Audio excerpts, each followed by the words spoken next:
Well, this week's episode was a total mindfuck.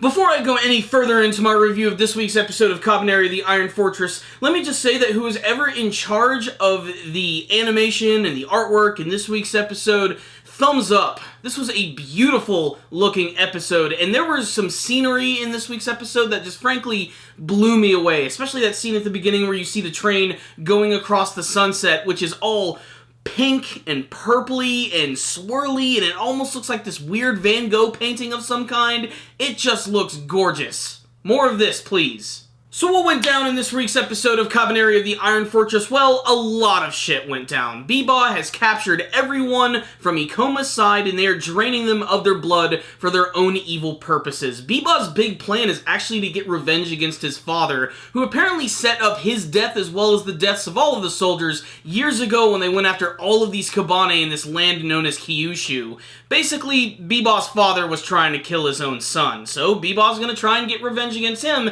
and he's gonna do it in any way that he can, and he's going to do that by draining blood, manipulating people, and turning Mume into his personal attack puppet. That's right, in this week's episode, Mume finally decides that maybe my brother's a little batshit crazy insane, and I shouldn't be going along with everything he's saying, so she tries to escape, but she ends up getting the snot knocked out of her and transformed into some sort of evil killer puppet. Ikoma comes up with this really clever plan where he finds out that one of the guards actually has these keys, and it is worth mentioning that Ikoma is literally locked up in a cage like an animal. It's pretty ridiculous, the lengths that they'll go to actually keep this guy from escaping, but in many ways, this is all going according to plan for Biba as well, as he was sort of orchestrating all of these events as well, but we'll get to that in a second. So, Ikoma and the other group decide that they're gonna bust out and just start kicking ass, which leads to a lot of really great action sequences, especially against this one guy who has this ridiculously oversized knife. He's this one guy who works directly under Biba, and he's just basically a complete asshole.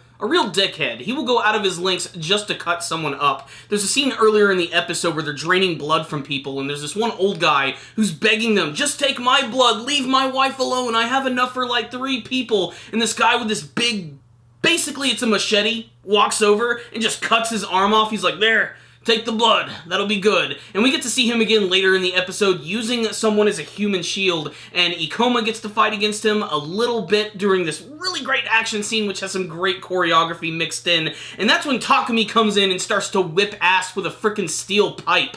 Takumi was really awesome in this episode, and before I go any further, let me just give a spoiler warning. Takumi is really important in this episode because he gets killed. That's right. There are a lot of death flags in this episode for him. There's a scene earlier on where he's hanging out with Ikoma and they're reminiscing about the old days about his sister and the similarities to Mume, and then the scene where he actually ends up helping him out by taking out that other guy. It's very subtle death flags. I'm glad that it, wasn't too obvious, because when it did happen, when he did get shot by Biba, it was really shocking. It was a moment that I wasn't expecting, and it pretty much proves at this point anyone's head is on the chopping block. Even Ikoma, who has a really rough day at the end of the episode, because you see, Biba has been knowing that he's going to do this. He set up this entire event so that basically he could take these guys out. And this, of course, ends up leading to the death of Takumi, not to mention Mume gets to come in and she is forced to stab Ikoma, kick him out of the train as he falls over the side of a cliff. That was the end of this week's episode, and my god was it emotionally draining. So what's the rundown on this week's episode of Kabaneri of the Iron Fortress? Ikoma really came into his own as the main character of the series in this episode. I didn't even talk about the fact that he got his arm blown off. Yeah, one of Biba's guards actually shot him in the arm, and it just completely exploded and was obliterated. You don't see it anymore. Then after that, he gets stabbed and he gets thrown over the side of a cliff, which is just insane. Something that should definitely kill a normal person, but seeing as how Ikoma is the main character of the series, I have a feeling he's going to be just fine and probably even come back stronger than ever. What is worth mentioning is that weird little pebble or the stone that he always keeps on his hand is now gone and was in the hands of Takumi right before he died. So I can't wait to see what sort of importance that thing is going to have. It clearly has some sort of connection to the Kabane, but they haven't really made that all that clear.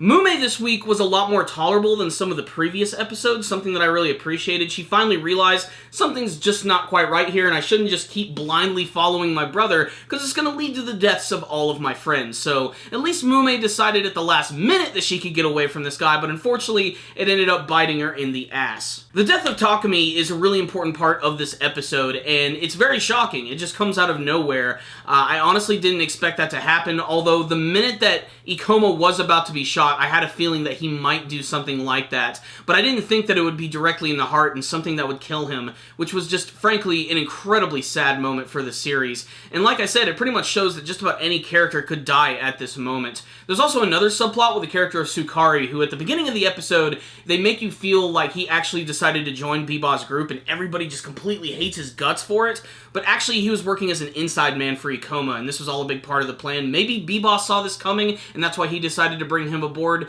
Biba is very much like Aizen from Bleach. He always knows exactly how things are going to go down. And speaking of Biba himself, just getting to learn a little bit more about his past was something that I really liked. It's interesting, because at first it almost seems like maybe he does have somewhat noble causes and he's just going about this in a really messed up way, but by the end of the episode, he truly does paint himself as the villain of the series, especially the way that he's manipulated Mume and frankly turned her into his very own personal attack dog. It's a really great way to paint him as a great villain of the series, and speaking of paint, man, just some of those scenes in this episode look so fantastic, and I'm not even talking about the action scenes, which all looked really great and fluid, but just the moment at the end where Mume stabbed Ikoma and just the background was that like weird pinkish color, it just adds so much flavor to this series and really makes it unique and just a joy to look at. It was beautifully, when speaking of color, I mean, I love that this series is taking advantage of that, especially because it's a post-apocalyptic series. A lot of the times, there's a lot of brown, there's a lot of gray. Rewatch Attack on Titan. There are not that many colors to go around. So to see a scene like that in Kabaneri the Iron Fortress, a show which is very similar and from the same creators, is extremely welcome. Now, I'm not dogging Attack on Titan at all. I still think Attack on Titan is a great anime series. It certainly has its flaws, but it's very watchable and it still looks really good. But this was just a gorgeous freaking looking episode right here, with a lot of emotional weight behind it and some great action scenes, and I cannot wait to see how they're going to wrap up this whole finale. I have a feeling this is not even close to being the end of Kabaneri the Iron Fortress. There's a lot of expansion to do, there's a lot more to learn, and I have a feeling we're probably going to get more seasons in the future, depending on how popular the show is, and of course how everybody receives it. But I'll say this right now, this was a pretty good episode, and you should definitely check it out if you've been following the series. So I'm going to drop a 5 out of 5 on this one. This one was great from beginning to end, which has some really great shocking moments and a lot of high, intense action that the series is known for. And we're getting this much closer to the end, so it's only going to make you get more excited for that. So 5 out of 5 for me. Check it out, Kabaneri the Iron Fortress fans. You'll definitely see something you like. If any of you did watch this week's episode, make sure to tell me what you thought about it in the comments section below. Were you shocked by the death of Takumi? Did you like this episode? Did you not like this episode? What do you want to see from the finale of Kabaneri of the Iron Fortress? Please tell me in the comment section below.